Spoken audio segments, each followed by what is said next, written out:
Assalamualaikum warahmatullahi wabarakatuh. Perkenalkan, nama saya Ulfia Wahyuni dari Prodi Sistem Informasi Fakultas Sains dan Teknologi Universitas Sari Mulia.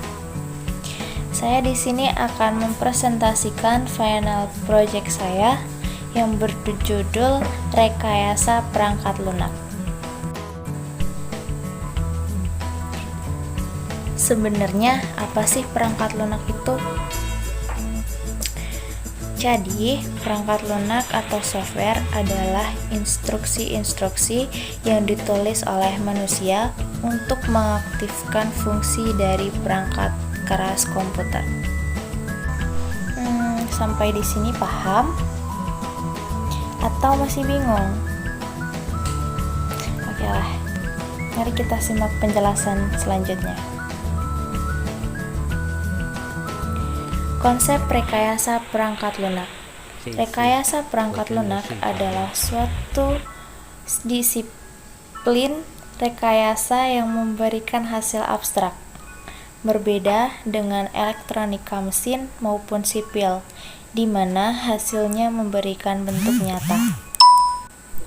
Menurut IEEE, definisi rekayasa perangkat lunak adalah aplikasi dari sebuah pendekatan disiplin dan sistematis kepada pengembangan, operasi, dan pemeliharaan perangkat lunak. Oke, yang pertama yang akan kita bahas adalah website.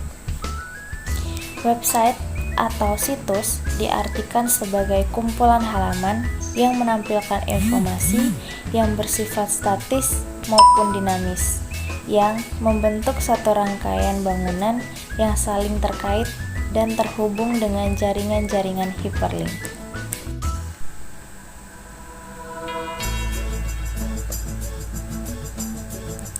Yang kedua, UML, Unified Modeling Language, bahasa untuk memodelkan perangkat lunak yang akan dibuat dan perlu adanya standarisasi agar orang dapat mengerti pemodelan perangkat lunak. Notifikasi grafis yang didukung oleh meta model tunggal yang membantu pendeskripsian dan desain sistem perangkat lunak, khususnya sistem yang dibangun menggunakan pemrograman berorientasi objek. OML mendefinisikan berbagai diagram-diagram, di antaranya yang pertama, use case diagram.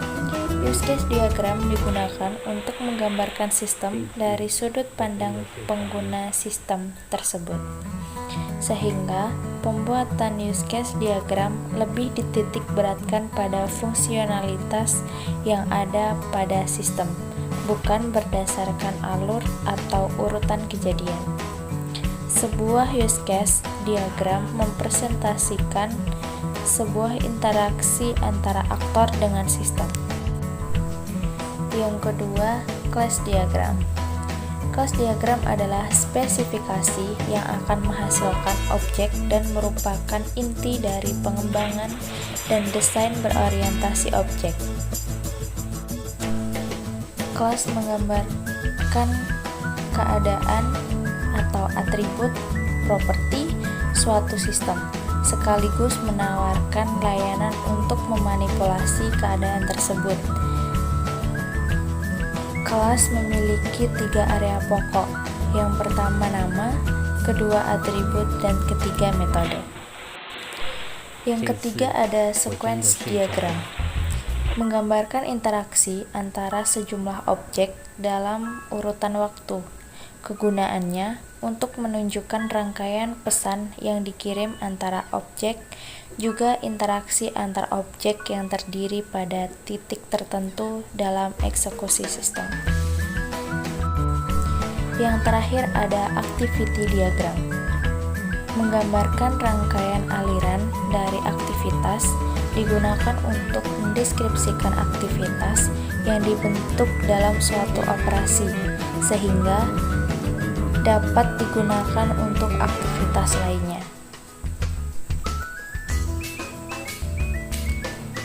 Setelah memahami tentang UML, sekarang kita membahas tentang PHP atau Personal Homepage. PHP adalah akronim dari Hypertext Preprocessor, yaitu suatu bahasa berbasis kode-kode atau skrip yang digunakan untuk mengolah suatu data dan mengirimkannya kembali ke web browser menjadi kode HTML. Di sini ada ciri-ciri khusus PHP. Saya akan menyebutkan 3 ciri-ciri khusus. Yang pertama, hanya dapat dijalankan menggunakan web server seperti Apache dan Exam. Yang kedua, kode PHP diletakkan dan dijalankan di web server. Yang ketiga, merupakan software yang bersifat open source. Yang keempat ada MySQL, yaitu sistem manajemen relasi basis data yang bersifat terbuka atau open source, yaitu dapat digunakan oleh siapa saja, baik versi kode program aslinya maupun versi binarnya, dan bisa digunakan secara gratis, baik untuk dimodifikasi sesuai dengan kebutuhan seseorang maupun sebagai suatu program aplikasi komputer. Yang kelima ada perancangan sistem. Perancangan ini menggunakan UML untuk menjelaskan prosedur, proses, dan pemodelan untuk menjelaskan sistem yang dirancang.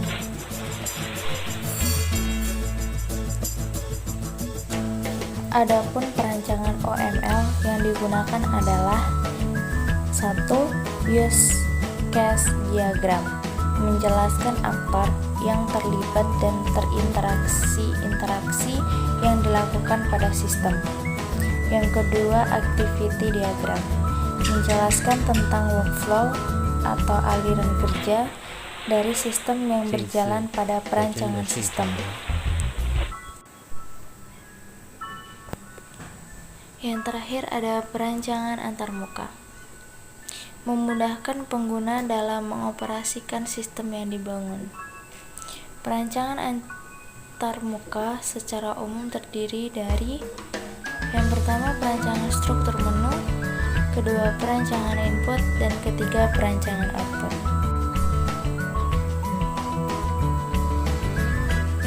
Demikian yang dapat saya sampaikan, kurang lebihnya mohon maaf. Terima kasih. Wassalamualaikum warahmatullahi wabarakatuh.